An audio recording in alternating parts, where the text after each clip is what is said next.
तीजा के बरत बड़ा पावन देखत सुहावन देखत सुहावन होए सखिया सीता जी करे तीज बरतिया गौरी पूजै चली त शिवजी पूजै चलीन हो।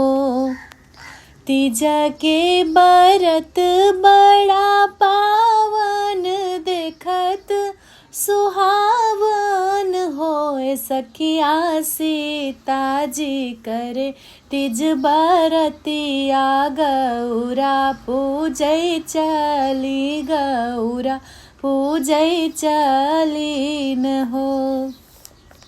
एक हाथे लिहली फूल डलियात फूलवा तोड़न चली फूलवा तोड़न चली ओए सखिया फूल तोड़ी पूजई भवानी त मनसा पूरन भइले हो।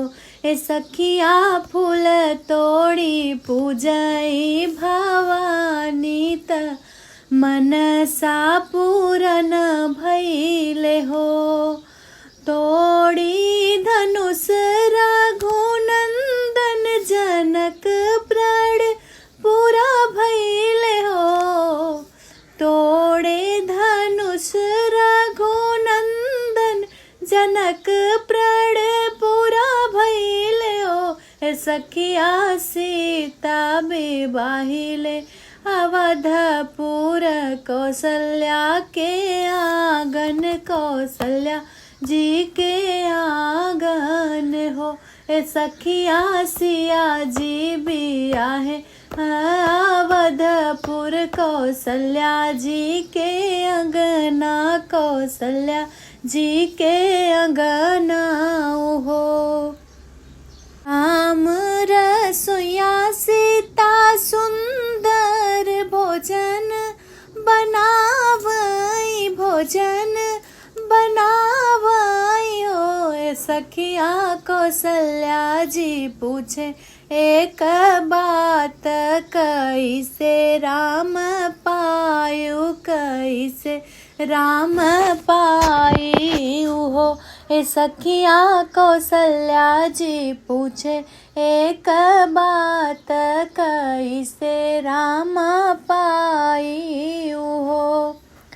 भूखली मैं सासु एकादशी द्वादशी के पारन द्वादशी के पारन होए सासु कैली हम व्रत इतवार श्री राम बरवा पाए हो।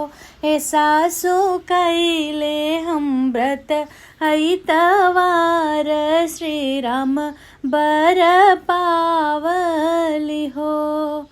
पूजली सासु गौरी तयौरी महेश जी के औरी भोले जी के होए। सासु तुलसी के कैले पूजनवा श्री राम बरवा पाए श्री राम बर पाए हो। सासु तुलसी के कैले पूजनवा श्री राम बर पाए हो।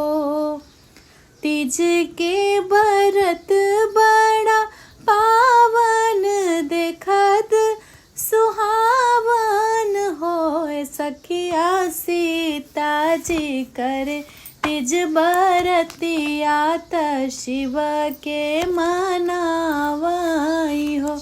सखिया सीता जी करे तीज बरतिया त गौरी पूजन चली हो।